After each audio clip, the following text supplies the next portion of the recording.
ద్రిధం ఇప్పుడే హాట్‌స్టార్‌లో చూశాను. ఇది మలయాళం మూవీ, తెలుగులో డబ్ అయింది.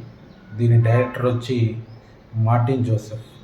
ఈయన గతంలో 'దృశ్యం' తీసినటువంటి జీతూ జోసెఫ్ దగ్గర అసిస్టెంట్ డైరెక్టర్ లాగా పనిచేశాడు గతంలో చాలా సినిమాలకి. సో సినిమా వచ్చి నాకైతే చాలా బాగా నచ్చింది. క్రైమ్, థ్రిల్లర్, సస్పెన్స్ అన్నీ ఉన్నాయి. ఎక్స్ట్రాడినరీ ఉంటుంది మూవీ. లాస్ట్‌లో అయితే క్లైమాక్స్ అదిరిపోద్ది.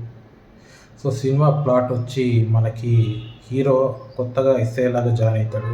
ఛార్జ్ తీసుకుంటాడు. ఇడుక్కి, కేరళ హిల్ ప్రాంతంలో ఆయన కొత్తగా ఎస్ఐ లాగా వస్తాడు. రూకీ సబ్ ఇన్స్పెక్టర్ లాగా ఆయన జాయిన్ అవుతాడు. సో ఫస్ట్ టైం అనమాట, ఆయనకి ఎక్స్పీరియన్స్ లేదు. సో ఆయన ఎప్పుడైతే ఛార్జ్ తీసుకుంటాడో అప్పటి నుంచి అక్కడ ఆయనకి కొత్తగా క్రైమ్ అనేది స్టార్ట్ అవుతుంది.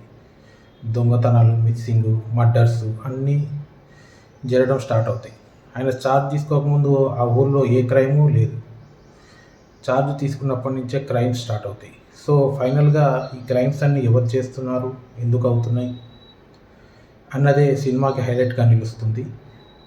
నాకైతే మూవీ చాలా బాగా నచ్చింది.